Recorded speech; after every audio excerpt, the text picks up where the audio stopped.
Welcome to Karma's Harvest. They say a man's home is his castle. But what happens when that castle turns into a high-tech fortress designed to keep intruders in rather than out?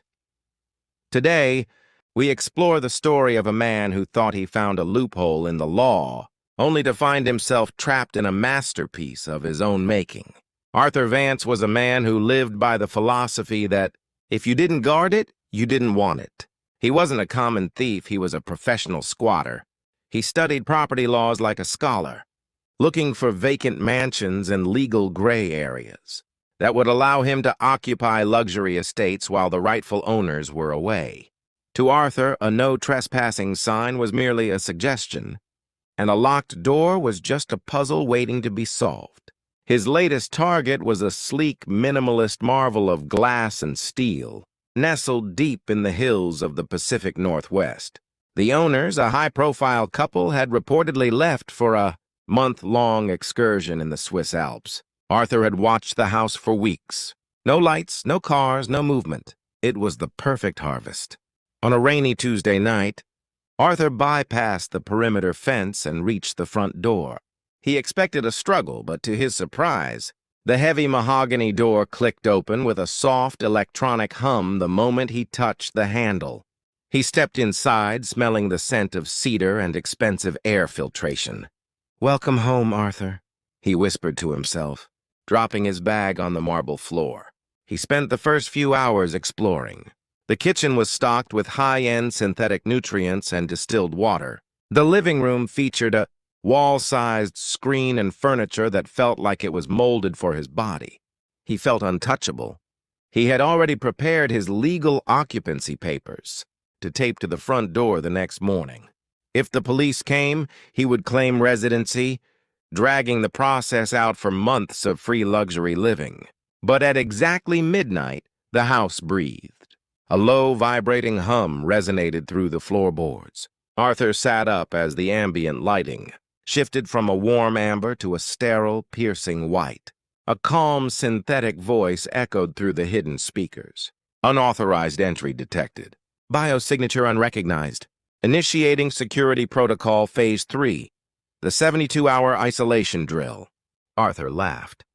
"Nice try," he muttered, heading for the front door. He grabbed the handle, but it wouldn't budge. He tried the windows, but heavy metallic shutters had slid down. Silently sealing the glass, he was trapped in a box of steel and reinforced concrete. What Arthur didn't know was that this mansion wasn't a home at all. It was the Aegis Prime, a prototype high-security testing facility owned by a defense contractor. The owners weren't on vacation. They were the engineers, who had left the house, vulnerable, as bait to test the system's psychological containment capabilities. The voice spoke again. "The drill has commenced. All exits are magnetically sealed. Communication frequencies jammed. To ensure the integrity of the security stress test, internal temperatures will now fluctuate to simulate extreme environments. Please remain calm." The first 12 hours were a lesson in sensory deprivation. The lights went pitch. Black a darkness so thick Arthur couldn't see his own hand. Then came the sound, a high-pitched frequency that made his teeth ache, designed to disorient and break the will of any intruder. By hour 24, the house began to sweat. The climate control cranked the heat up to 105 degrees. Arthur stripped to his underwear, gasping for air, only for the system to suddenly plunge the temperature to near freezing. When he tried to sleep, the floorboards would vibrate violently, or the voice would return to read him the legal statutes regarding felony, trespassing, in a rhythmic, haunting loop. He tried to scream for help, but the walls were 3-foot-thick soundproofed layers of lead and foam. He was the king of a castle that was actively trying to evict his sanity. He realized then that his clever legal loopholes didn't mean anything to an automated system, programmed to treat every guest as a laboratory rat. On the second day, the hunger kicked in. He went to the kitchen, but the cabinets were locked. The only thing the house provided was a single glass of lukewarm water every 6 hours, delivered through a small slot in the island.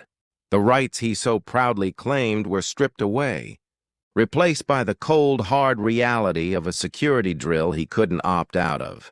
He spent the final hours huddled in a corner of the grand foyer weeping. He promised the walls that he would never step foot on another person's property. He promised the silence that he would find an honest job. He had harvested the fruits of his greed, and they were bitter beyond measure. At exactly 72 hours, the hum stopped. The shutters retracted, letting in the blinding light of a Friday morning. The front door clicked open.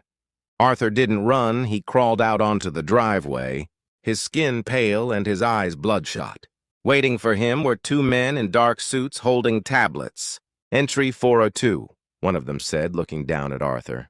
"You lasted the full duration. Most people break and try to damage the interior by hour 40. Thank you for providing such excellent data on the psychological effects of Phase 3. Arthur looked at them, trembling. I have rights," he croaked. The man smiled thinly. "Actually, by bypassing the digital lock, you inadvertently signed the Emergency Testing Consent Agreement, displayed on the keypad's hidden terms of service. You weren't a squatter, Arthur. You were a volunteer. They didn't call the police. They didn't need to. They simply handed him a bottle of water and told him to leave." Arthur Vance walked away from that hill and never looked back. He realized that sometimes the greatest punishment for trying to take a shortcut into someone else's life is being forced to stay there until you realize you never belonged in the first place. Karma doesn't always use a gavel. Sometimes it just uses a 72-hour timer and a very, very strong lock.